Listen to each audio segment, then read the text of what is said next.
Parul university के placements का कोई रिप्लेसमेंट नहीं, इसलिए टॉप कंपनीज की फर्स्ट चॉइस। आप तो समझ ही गए होंगे। Join Parul university, Vadodara, Gujarat. बलूचिस्तान को लेकर एक बड़ी खबर सामने आ रही है। दरअसल बलूच अमेरिकी कांग्रेस के महासचिव रज्जाक बलूच ने एक बड़ा दावा किया है। इस दावे से पाकिस्तान ही नहीं बल्कि पूरी दुनिया हैरान है। दरअसल एक साक्षात्कार में रज्जाक बलूच ने कहा है कि बलूचिस्तान का 70 से 80% हिस्सा पाकिस्तानी सेना के लिए निषिद्ध क्षेत्र बन गया है। उन्होंने अंतर्राष्ट्रीय समुदाय, विशेष रूप से भारत और अमेरिका से बलूच स्वतंत्रता आंदोलन का समर्थन करने की अपील की है। रज्जाक ने कहा कि पाकिस्तानी सेना अंधेरे के बाद क्वेटा से बाहर भी नहीं निकल सकती। पाकिस्तान की अपनी विधानसभा के सदस्यों ने भी इस वास्तविकता को स्वीकार किया है। उन्होंने कहा कि शाम 5 बजे से सुबह 5 बजे तक डर के मारे सेना सड़कें खाली कर देती है। उन्होंने इस बात पर भी जोर दिया कि मारंग बलूच अब भी जेल में हैं और बलूचिस्तान में बड़े पैमाने पर विरोध प्रदर्शन जारी है।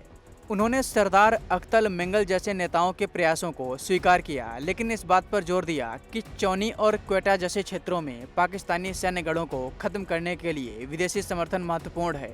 उन्होंने कहा कि अगर भारत बलूचिस्तान की आज़ादी का समर्थन करता है तो बलूचिस्तान के दरवाजे भारत के लिए खुल जाएंगे। रज्जाक बलूच ने इसके साथ ही कहा कि समर्थन में देरी करने से बर्बर सेना को बढ़ावा मिलेगा, जिसका असर सिर्फ बलूचिस्तान पर ही नहीं बल्कि पूरे क्षेत्र पर पड़ेगा।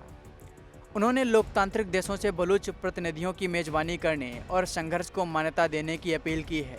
उन्होंने कहा कि इससे पहले पाकिस्तानी सेना को बांग्लादेश की तरह खदेड़ा जाए, बेहतर है कि गरिमा के साथ वो वापस चली जाए। बता दें कि बलूचिस्तान के लोग काफ़ी लंबे समय से पाकिस्तान से आज़ादी की मांग कर रहे हैं, लेकिन जब हाल ही में भारत ने पाकिस्तान को पहलगाम की घटना का दंड दिया था, तब से ये बलूचिस्तान में आंदोलन काफ़ी उग्र हो गया है।